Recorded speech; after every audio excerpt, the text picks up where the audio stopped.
welcome to FAQ Friday at Fixer Upper Fitness. I'm Gwyneth. I'm Zach. That's Zach. And and we're here to answer your questions here at Fixer Upper Fitness. We are. And we actually posted a poll question on our Facebook earlier this week. And some of you guys were actually awesome enough to respond. The question was, how long should my diet last? And I actually set you up a little bit. I gave you responses for 1 to 4 weeks or 4 to 8 weeks. And most folks answered 4 to 8 weeks, was kind of in the right direction. But the true answer to that question is actually neither. Ooh, I know. I feel kind of bad. He tricked you. I did the trick. So Gwen, we have a workshop tomorrow. I want to plug that straight away. And it's talking about some nutritional topics. And we're going to talk about that later on today as well. But Gwen can fill us in about how long should a diet last? Or should we even call it a diet? What is a diet? Oh my gosh, Zach, you're asking all the right questions. Okay. So I think there's kind of a trend right now. I don't know if people have realized it, but we're kind of trying to go away from the way of diets. Diet culture in general can be dangerous for people.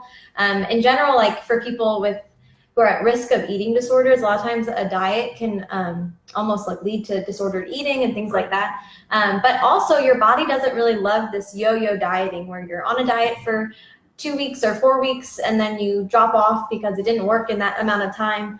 And that can be hard. But I know a lot of friends even that are like, I'm going to try this diet for a day and then it didn't work. So we're going to try something else and something else and something else. They even have research that shows that this yo-yo dieting, kind of going on a diet, off a diet, can be really dangerous for you as far as increasing your risk of disease, including type 2 diabetes, including heart disease, high blood pressure, which is really interesting. Right. And then in general, depending on what diet you want to follow, some of these fad diets or cleanses or things like that can actually be dangerous for you.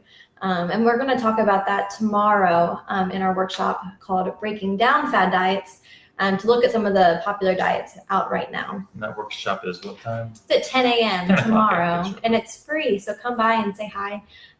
We want to see you guys. Right. Some of the things that I encounter in the gym, I'm not a registered dietitian like Gwen, but it seems there's a big misunderstanding with the length of the diet, just exactly what is a diet, what do we consider a diet in this day and age. And I feel like over the past couple years in the health and fitness industry, there's been a lot of diets that have been thrown and been real popular, like the ketogenic diet, the caveman diet, the Atkins diet. These are some ones we're going to talk about tomorrow. And they all promise these great health benefits, but they're extremely hard to adhere to.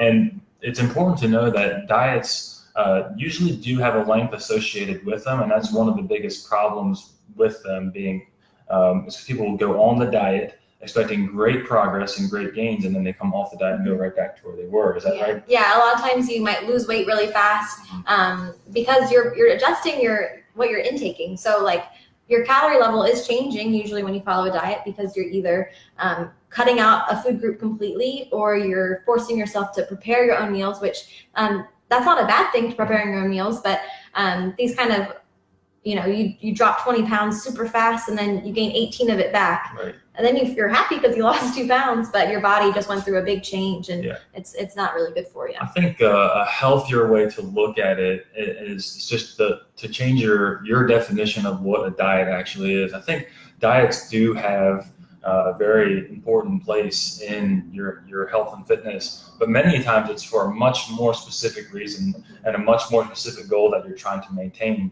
whether it's a metabolic reason like you're trying to lower your blood sugar like Gwyneth mentioned, but really what we need to focus on is actually avoiding the diet mentality. And it's more important to be more conscious on a daily basis of what you are putting in your body.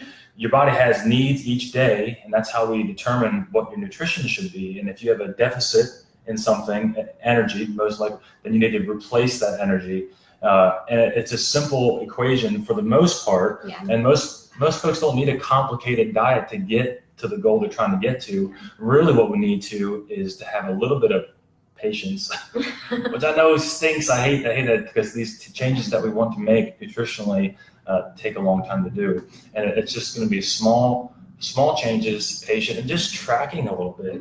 And we talked about that a few videos ago about how tracking your workout is a great way to track progress. It's the same, if not more, in tracking your nutrition. You got to know what you're fueling your body with. And it's just, yeah. Sorry. That kind of leads me to our second point. And the second point is like, if we're not going to do a diet, then what are we doing, right? And so what Zach was saying is those small lifestyle changes. So say, I mean, for example, we're, living our life and we drink, a soda every day with lunch, and that's kind of our regular. Right. Well, if we don't have to eliminate soda completely yet, I mean, just maybe break it down to 3 days a week instead of, every day of the week. It's these small changes that actually can really add up in your calorie deficit and in your lifestyle. Right. With weight loss in general, most of the time people don't actually see the maximal benefit of their lifestyle change for about 6 months though. So what we're talking about with being patient, that's usually people lose the most weight right about 6 months, and then it starts to level off a little bit. But it's just important to kind of write it out and then see how your body's adjusting. And it's not going to be a linear, here's where I started, here's where I ended. It might be all the way down. So in the gym on the floor, I normally equate it to the stock market. If you ever think about that, not except the opposite, when you're doing, you follow the stocks, it trends upward, hopefully. It's the same thing. You might have some down days, some up days. It's the same thing when you're losing weight. You're going to have some good days and some bad days. You may have some good weeks and some bad weeks as far as how it goes.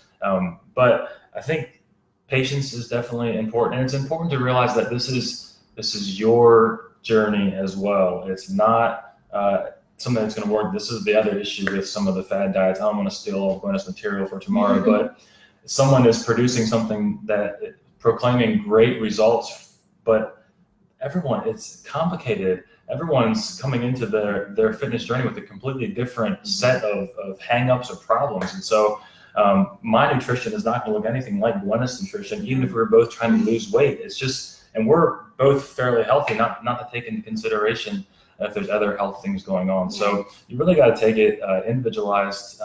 What's going to work for you might not work for someone else, and vice versa. That's why it's important to really explore and figure out what works best for you.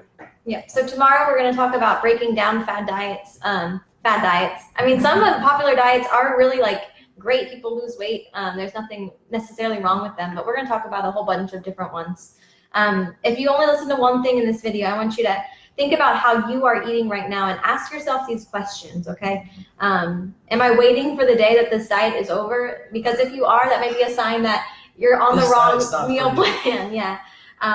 Did you kind of binge before your diet started? If you knew I'm starting Monday, Sunday, did you go crazy? Because if you did, that might be a sign that you're on the wrong meal plan. Are you eliminating an entire food group altogether? Because that might be a sign that you're on the wrong meal plan. Side note, what are the food groups?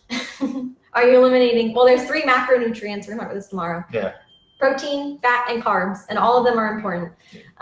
So don't eliminate any food groups. Yeah, we want all of those.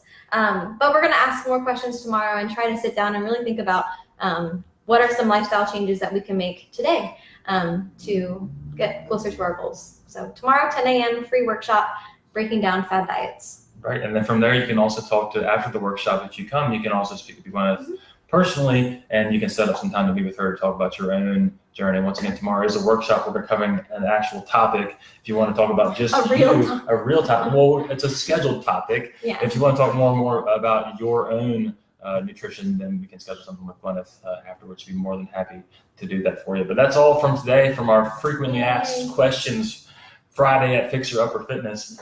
Many F's. We got to come up with a new name or something. But thank you all for chiming in and joining. Thank you, Amber and Thomas, for dropping in. Yeah. We'll see you guys next time, or we'll see you tomorrow at the workshop. Thank you all so much. See ya. Bye. Thank you.